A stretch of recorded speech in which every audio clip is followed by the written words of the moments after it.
नमस्कार सर्वांना.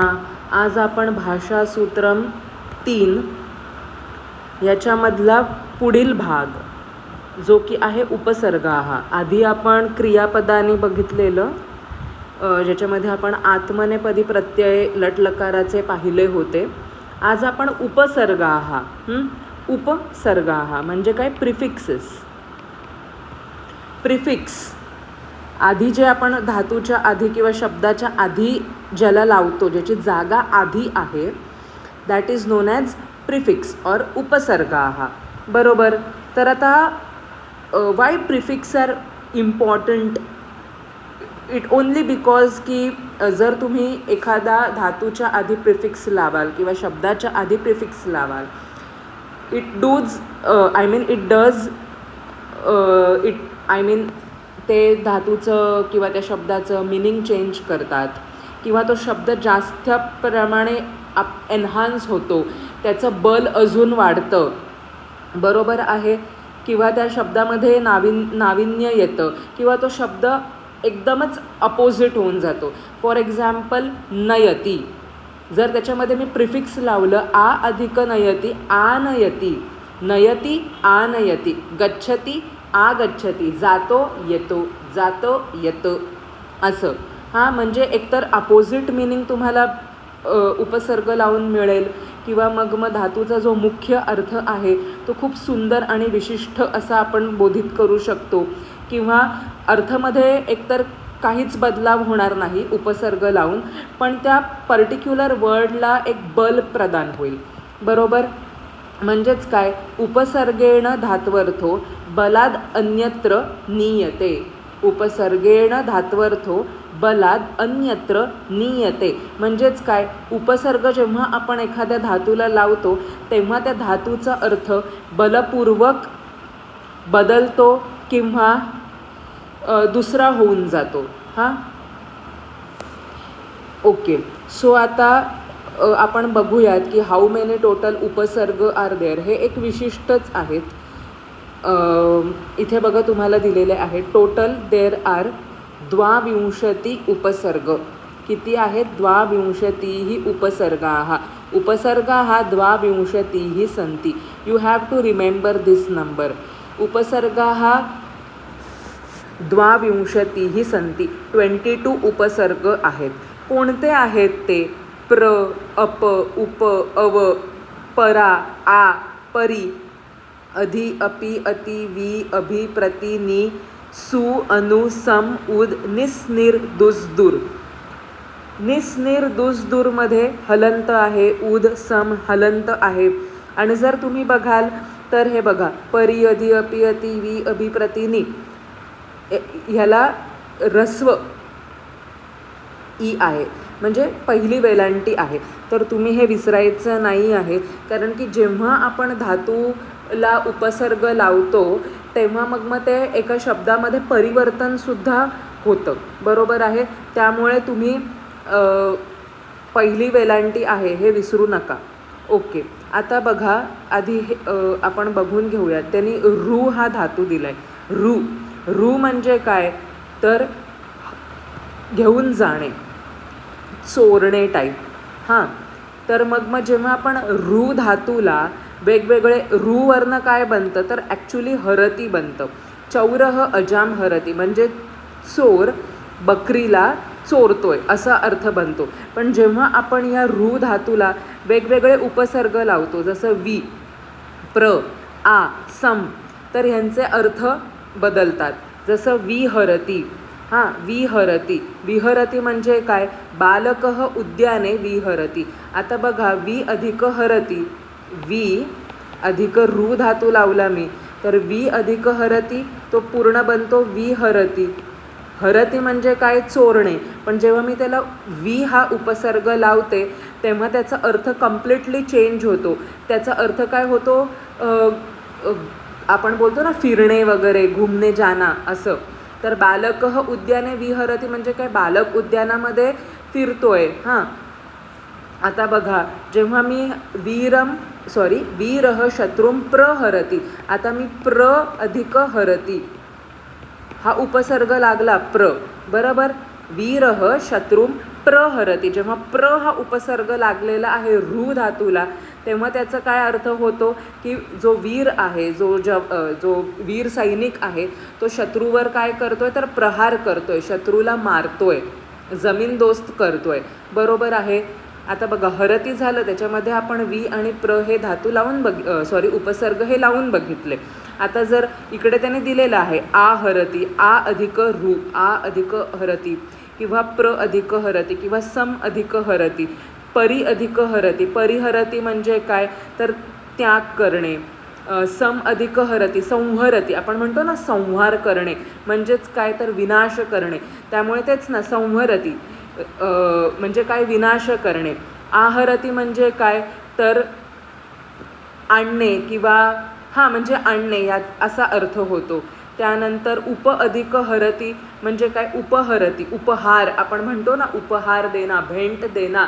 उपहरती म्हणजे काय भेट देना, उपहार देना, असा त्याचा अर्थ हा बदलतो. म्हणजे जर तुम्ही आत्ता पाहिलं असेल तर फक्त एवढूशा छोट्याशा वर्डनी, परा असू देत, अप असू देत, प्र असू देत, वी असू देत, एवढूशा छोट्याशा लेटरनी म्हणा, प्रिफिक्सनी म्हणा, उपसर्गनी म्हणा, अर्थात जो पर्टिक्युलर ओरिजिनल वर्ड आहे तो किती completely it gets transform, completely it gets what transform. Okay, आता हे आपण बघितलेलं आहे. रू धातो हो एव एतानी रूपाणी. ओके, रू जो धातू आहे ॲक्च्युली तो आहे काय तर उभयपदी धातू आहे तो.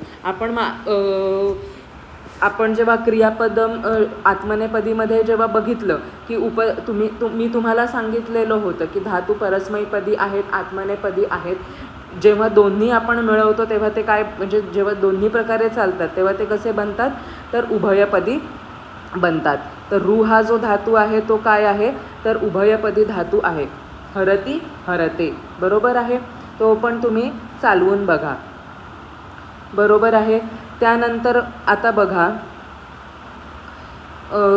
अत्र सम, आ, वी, प्र इत्यादयः शब्दांशाः धातोः पूर्वं दृश्यन्ते एते एव उपसर्गाः. म्हणजे त्यांनी आपल्याला सांगितलेलं आहे की जे धातूच्या पूर्वी ज्यांना आपण बघतो ते सगळे काय आहेत तर आपले उपसर्गाः आहेत. उपसर्गाः 22 सन्ति. आपण त्यांना वाचलेले पण आहेत आणि ते तुम्ही पाठांतरसुद्धा करायचे आहेत. बरोबर. आता बघा उपसर्ग कारणात कदाचित धातोः अर्थः परिवर्तते. मी तुम्हाला ऑलरेडी सांगितलेलं आहे की उपसर्गामुळे कदाचित धातोः अर्थः परिवर्तते. धातूचा जो अर्थ आहे तोच कम्प्लिटली बदलून जातो. आपण बघितलं हरती चोरणे, पण विहरती फिरणे. आता चोरणे फिरणे काय संबंध आहे, किंवा उपहरती भेट देणे, म्हणजे कम्प्लिटली अर्थच त्याचा चेंज होऊन जातो. बरोबर आहे. त्यानंतर यथा गच्छती, आगच्छती, to go, to come, it is completely opposite in meaning. वदती, प्रतिवदती, लाईक डिबेट, वदती टू से अँड देन प्रतिवदती. ओके, उपसर्गाः कदाचित धातोः अर्थं पोषयन्ति. पोषयन्ति म्हणजे टू एन्हान्स, टू नरिश. उपसर्गाः केव्हा केव्हा काय करतात, हे सगळे ना उपसर्गाचे युजेस तुम्ही म्हणू शकता की काय उपसर्ग लावल्यामुळे ना काय काय बदल होतात. तर बघा उपसर्गाः कदाचित कधीकधी काय होतं तर धातूचा जो अर्थ आहे तो नरिश होतो, तो एन्हान्स होतो. यथा शोभते, सुशोभते. शोभते म्हणजेच किती छान, शोभनीकरण करणं है ना. सुशोभते म्हणजे सु हा जेव्हा उपसर्ग लागतो ना, स्वागतम आपण म्हणतो. फॉर एक्झाम्पल मी तुम्हाला देते रोजच्या जीवनातील, स्वागतम, स्वागतम, सुस्वागतम असं आपण म्हणतो. स्वागतम इज ऑल्सो वेलकम अँड सुस्वागतम is also welcome. So the सु हा उपसर्ग लावल्याने सु अधिक स्वागतम, जेव्हा हा उपसर्ग आपण स्वागतमला लावतो तेव्हा आपण असं अजून म्हणतो की अरे अजून मी छान प्रकारे तुझं स्वागत करतो आहे, लाईक दॅट. सो शोभते, सुशोभते, अर्थ सेमच आहे, बट सु हा उपसर्ग लावल्याने अर्थ त्याचा नरिश होतो आहे, एन्हान्स होतो आहे. It adds more beauty, you can say. लसती, विलसती. लसती म्हणजे काय, चमकणे. विलसती म्हणजे काय, जास्त प्रकारे चमकणे, असं तुम्ही घेऊ शकता. राजते, विराजते. राजते आपण राजते म्हणजे काय की शोभित करणे. विराजते म्हणजे काय, वापस तेच अर्थ होतो, शोभित करणे. पण वी हा उपसर्ग लागल्याने ना तो एन्हान्स झाला वर्ड. ओके. आता उपसर्ग कारणतः कदाचित धातोः पदपरिवर्तनं भवति. पदपरिवर्तनं जर आता आपल्याला माहिती आहेत 2 पदं, परस्मैपद, आत्मनेपद. कधीकधी काय होतं, जर धातू आत्मनेपदी असेल ना तर तो परस्मैपदी होऊ शकतो अँड वाईस वर्सा. आता बघा, जी धातू आहे जयती, जी जयती. परंतु जेव्हा आपण त्याला वी हा उपसर्ग लावतो तर वी अधिक जी हा धातू आहे त्याचा, तर वी अधिक जयती जेव्हा आपण करतो, जेव्हा वी त्याला उपसर्ग लागतो जयती जी धातूला, तेव्हा तो ना आत्मनेपदी बनतो. जयती परस्मैपदी आहे जी धातू, पण जेव्हा त्याला वी हा उपसर्ग लागतो तेव्हा तो आत्मनेपदी बनतो. जसं स्थातिष्ठ. स्थातिष्ठ काय आहे, परस्मैपदी धातू आहे स्था, तिष्ठती. परंतु जेव्हा आपण त्याला प्र हा उपसर्ग लावतो, प्रतिष्ठते, प्रतिष्ठते, ते आत्मनेपदी प्रत्यय लागलाय तो आत्मनेपदी बनतो. गम, गम गच्छ, गम गच्छती. किंतु जेव्हा आपण त्याला सम हा उपसर्ग लावतो, सम अधिक गम, संगच्छते, गच्छते, तो आत्मनेपदी बनतो ह्या उपसर्गामुळे. रम, रमते. किंतु वी अधिक रम, वी रमती. रमते हा काय धातू आहे, तर आत्मनेपदी आहे, पण वी हा उपसर्ग लागल्याने तो परस्मैपदी बनतो, वी रमती. समजलं? तर अशा प्रकारे उपसर्ग म्हणजेच काय, प्रिफिक्स लावल्याने धातूमध्ये परिवर्तन होतं. आणि किती उपसर्ग आहेत, तर 22 उपसर्ग आहेत, ते फिक्सच आहेत. Okay, so you have to by heart those उपसर्ग. आता बघा, त्याने भाषा अभ्यासह दिलं आहे, योग्यम उपसर्गम योजयत. आता तुम्हाला इथे योग्य तो उपसर्ग लावायचा आहे. चौरः धनम अपहरती, the thief steals the money. तर इकडे तुम्हाला अप, हरती, अपहरती. भूपः शत्रुम प्रहरती, भूपः शत्रुम प्रहरती, प्रहरती, the king attacks the enemy. वैद्य रोगम परिहरती, परिहरती, the doctor cures the disease. बालकः उद्याने विहरती म्हणजे to roam, the boy roams in the garden. देवी राक्षसम, हे सोप्पं आहे, संहरती, सम अधिक हरती, संहरती. देवीने राक्षसाचा संहार केला, डिस्ट्रॉय केलं, त्याला विनाश केला त्याचा. जनः पर्वतम आरोहती, आपण म्हणतो ना आरोहण करणे, आरोहती. इकडे आ हा उपसर्ग लागलेला आहे की तो माणूस म्हणजे जनः म्हणजे पीपल क्लाइम्स द माउंटेन, आरोहण करणे, आरुह्य. त्यावरनं बघा आरुह्य हा शब्द पण आलेला आहे. आरुह्य म्हणजे चढून. आपला हा रामरक्षेतील एक श्लोक आहे ना, काय आहे तो, वाल्मिकीला वंदन केलेला, आरुह्य वंदे वाल्मिकी कोकिलम. हां, तर आरुह्य, तिथे आपल्याला बघा आरुह्य हा शब्द सापडतो. बालिका पर्वतात, बालिका पर्वतात अवरोहती. बालिका पर्वतात म्हणजे पर्वतात, पर्वतावरून. द गर्ल कम्स फ्रॉम म्हणजे खाली उतरते ती. The girl descends from the mountain or come down from the mountain. तर इकडे येणार रोहती, अवरोहती. आता बघा इकडे तुम्ही जर नोटीस केलं असेल, एवढे सगळे हरती, सॉरी ह्या तक हरती हरती हरती हरती हरती. त्याच्यामध्ये आपण जेव्हा उपसर्ग लावतो तेव्हा त्याचे अर्थ बघा कसे बदललेत. रोहती, रोहती.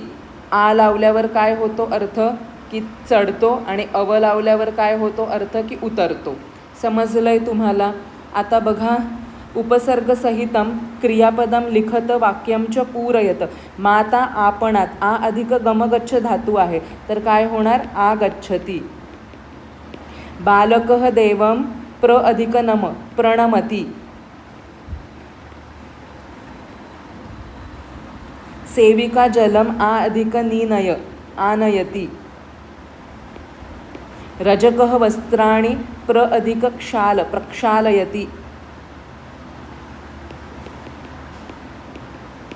रजकः वस्त्राणि प्रक्षालयति, आचार्यः विद्यालयात् निर्गच्छति,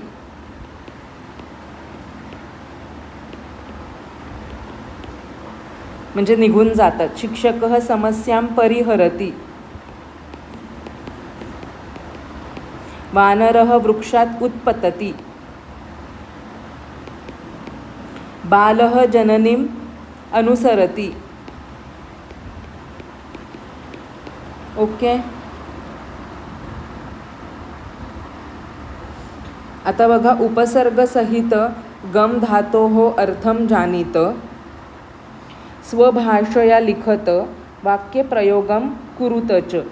गम धातोः तुम्हाला अर्थ जाणून घ्यायचा आहे, त्यानंतर तुमच्या स्वतःच्या भाषेमध्ये तुम्हाला लिहायचं आहे आणि त्याचं काय करायचं आहे तर वाक्यामध्ये परिवर्तन करायचं आहे, प्रयोग करायचा आहे. आय मीन गम त्याला आ धातू आ उपसर्ग लावला तर आगच्छति, निर्गच्छति, अवगच्छति, उपगच्छति, अनुगच्छति, संगच्छते. संगच्छते म्हणजे काय की साथ मिलके जाना, टू गो टुगेदर. उपगच्छति मीन्स टू सिट नियर, बरोबर. आगच्छति मीन्स टू कम, निर्गच्छति मीन्स टू गो, अवगच्छति means to understand, like that. अनुगच्छति मीन्स टू फॉलो. तर तुम्ही लिहू शकता बालकः शिक्षकम् अनुगच्छति, बालकः शिक्षकस्य समीपे उपगच्छति. त्यानंतर अवगच्छति वा, पाठम् अवगच्छति वा, शिक्षकः आचार्यः विद्यालयात् निर्गच्छति, माता आपणतः आगच्छति, वयं सर्वे मिलित्वा उद्यानं संगच्छते. तुम्ही असं लिहू शकता वाक्यामध्ये. ओके, जर तुम्हाला ह्या रिलेटेड काही डाऊट असेल तर please do let me know in the comment section. खूप इम्पॉर्टंट आहेत उपसर्ग आपल्या संस्कृत व्याकरणामध्ये आणि they are really very beautiful because they change the meaning. And बघा ना, म्हणजे किती व्याकरणाची ही जादूच म्हणावी लागेल. सो ह्याचा अजून अभ्यास करा. काही असेल तर नक्की विचारा. Thank you so much. Share and like. जयतु संस्कृतम, जयतु भारतम.